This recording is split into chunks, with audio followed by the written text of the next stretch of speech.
Nagsimula sa patikim-tikim, pinilit kong gustuhin. Bisyo'y nagsimulang lumalim, kaya ngayon ang hirap tanggalin. Kabilin-bili na ng lola, wag nang uminom ng serbesa. Ito hindi inuming pangbata, mag-sobrings ka na lang muna. Pero ngayon ako'y matanda na, lola pahingi ng pangtuma. Bakit nangihingi ka pa yung tanda mo na? Ayan na nga, tumataas na ang amat ko. Magtrabaho ka na para may panglaklak ka. Kasi laklak maghapon, magdamag.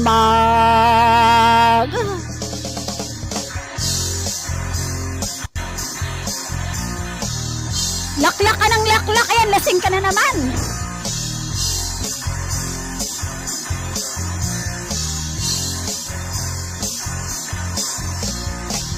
Di bali nang hindi kumain, basta't may tumang nakain. Ang takaw mo sa alak, ang sabi ng lasinggo sa amin.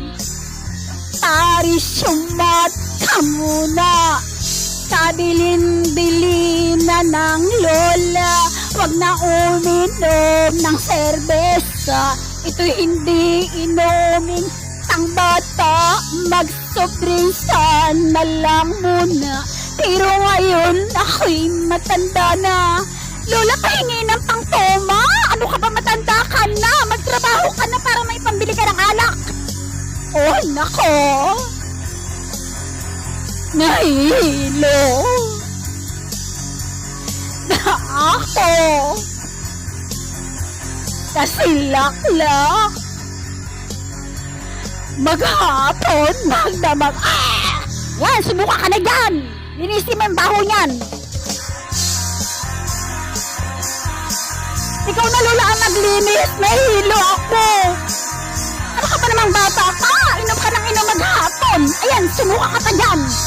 Linisin mo yan, napakabaho. Kabilin-bili na lang lola, wag na uminom ng serbisa. Ito'y hindi inuming pangbata, magsobrisa na lang muna. Pero ngayon ako'y matanda na, lola pahingi ng pangtuma. Tutuma ka na naman, hindi ba tayo inom mo lang kahapon? O Diyos ko, nasusuka na ako kasi laklak maghapon, magdamag. Ayan, natumba ka na tuloy sa kalasingan mong bata. Katama na yan, magtrabaho ka na at nang may panglaklak ka. Hindi yung ako lang ang inaasahan mong hinga ng pera.